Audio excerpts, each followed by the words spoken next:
All verse rising, my soul family. Peace to the God stars and goddesses. Soul family. Just because someone has the same skin tone and hair type as you does not mean those individuals are gonna have the same routines and thinking process as you. For example, a dark-skinned melanated male that has a proper British African Caribbean accent is not going to be accepted by dark-skinned melanated females in Louisiana that have a redneck accent. Because if a dark-skinned dude that has a proper British African Caribbean accent thinking that he's going to be able to date dark-skinned females in Louisiana just because they look like him, he's going to be disappointed. And this the proof that not all skin folk is kinfolk, because dark-skinned melanated females in Louisiana that have that redneck accent, they're not going to accept that dark-skinned melanated male with that proper British African Caribbean accent and not want to date him, even though he has the same skin tone as them. You see what I'm saying, soul family?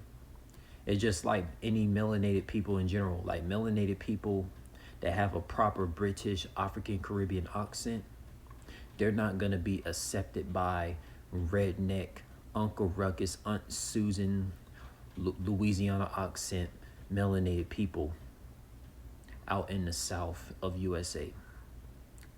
Now, it applies to Europeans right now. European people that have that redneck Louisiana accent. Now, when you think about European women, right? Like you could take European women in Louisiana. They will not ever date and mate with dark-skinned melanated males. Just because we know the history of the South, of slavery and all this, right? But there could be European females who grew up in Ireland, in Italy. And those European females who grew up in Ireland and Italy, they will be open to date dark-skinned African Caribbean melanated males, while the European females who grew up in Louisiana, they're not going to be open to dating dark-skinned African Caribbean melanated males.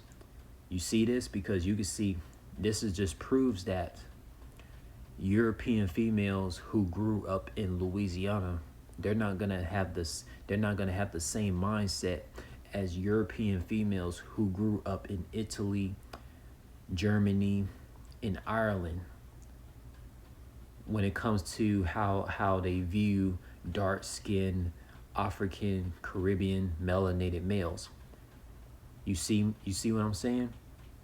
So like European females who grew up in Louisiana, all of them think that dark-skinned African Caribbean males are ugly looking.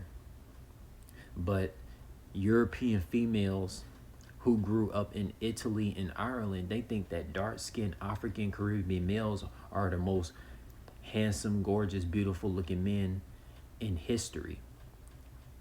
You see what I'm saying?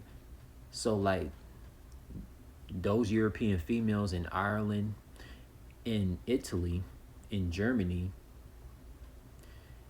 their views on dark-skinned African Caribbean melanated males is way different from how European females who grew up in Louisiana view dark-skinned African Caribbean melanated males. And this is the whole thing about not all skin folk is kinfolk, because those European females who grew up in Louisiana, due to them having a slave owner mindset, they're always going to think that dark-skinned African Caribbean melanated males are not appealing. But the European females who grew up in Ireland and Italy, they could be having a whole different mindset and think that dark-skinned African Caribbean melanated males are like cosmic gods of the multiverse. You see what I'm saying? So that proves, like, just because European females grew up in different places does not mean that they're gonna have the same mindset and the same routines.